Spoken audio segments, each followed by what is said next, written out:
যেই মেয়েটা ছোটবেলা থেকেই বুঝদার, আবদার বায়না খুব একটা করে না, সেই মেয়েটার জন্মদিন বাবা মার কখনো মনে থাকে না।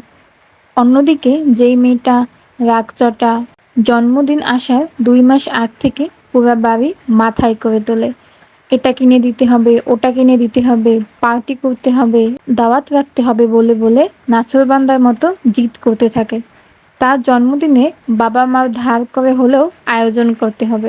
আয়োজন করেও। যেই মেয়েটার জীবনে অভিযোগ তেমন নেই, তার জন্যে ঘটা করে কেউ পাত্র দেখে না। যেই সম্বন্ধই আসুক, পারলে তার গলাতেই ঝুলিয়ে দেয়।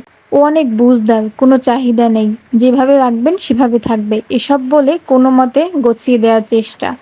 অথচ যেই মেয়েটা মাংস ছাড়া একবেলা ভাত খায় না, তার জন্য ঠিকই ছাঁকনি দিয়ে ছেঁকে এমন পরিবার খুঁজে আনা হয় যেখানে প্রতিবেলা মাংসই খাওয়ানো হয়, যেখানে তাকে নিজের হাতে কোনো কাজ করতে হবে না।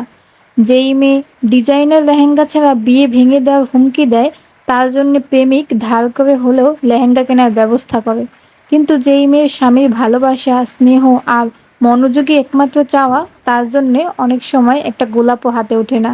যেই বউ ঘরে প্রবেশ করার আগেই শর্ত দেয়, এটা হলে আমি আপনার ছেলের সাথে ঘর করব।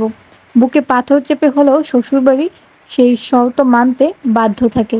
কিন্তু যেই বউ সবাইকে বোঝার চেষ্টা করে, সবার দিক বিবেচনা করে, কখনো সেই বউকে হাত খরচের জন্য ২০০ টাকা দেওয়ার কথা কারো মাথায় আসে না। পৃথিবীতে যারা বুঝে তাদের বুঝেই যেতে হয়। যারা ছাড় দেয় তারা ছাড় দিতেই থাকে। কিন্তু এই মানুষগুলোকে কেউ বোঝে না। এই মানুষগুলোকে কেউ ছাড় দেয় না। পৃথিবী শক্তের ভক্ত, নরমের জম। যে সঠিক হওয়ার পরও তর্ক এড়ানোর জন্যে গল্পটা আড়ালে রাখে, ভুল জায়গায় দাঁড়িয়ে অন্যায়কারী মানুষটাই নিজের মতো গল্প সাজিয়ে তাকে ভিলেন হিসেবে উপস্থাপন করে।